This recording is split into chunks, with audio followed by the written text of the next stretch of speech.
The founder of Bulava, Darya Pach, is originally from Ukraine and has been living in the United States for the past 9 years. She says when Russia invaded her homeland, she knew she had to help. So she boxed some basic necessities and sent the package, as she put it, to nowhere.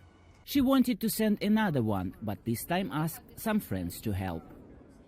And at one point there were 12 of us, and we decided that this is the moment to organize a team that will not only just sell merch or just help Ukraine, but which will continue to help rebuild Ukraine.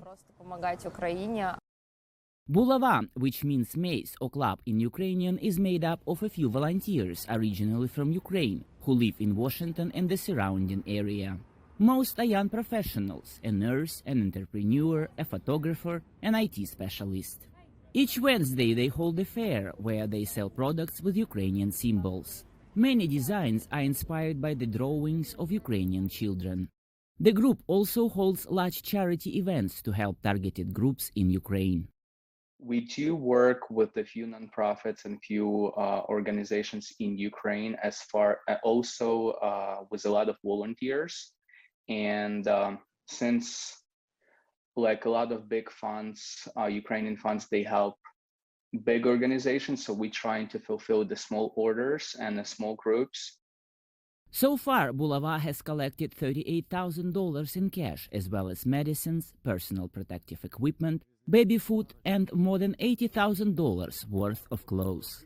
The medications are handled by a head nurse at a Washington area hospital.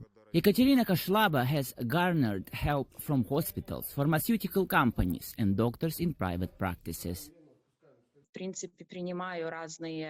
I, in principle, accept different orders from hospitals in Ukraine. We filter them. I'm looking at what's possible, what's impossible to get here. For example, we had a request from the cancer center in Mykolaiv. We were able to get them what's called bone marrow biopsy kits. Bulava volunteers say as the war drags on, it has become more difficult to raise funds, so they're constantly looking for new ways to get help to those living through a war back home.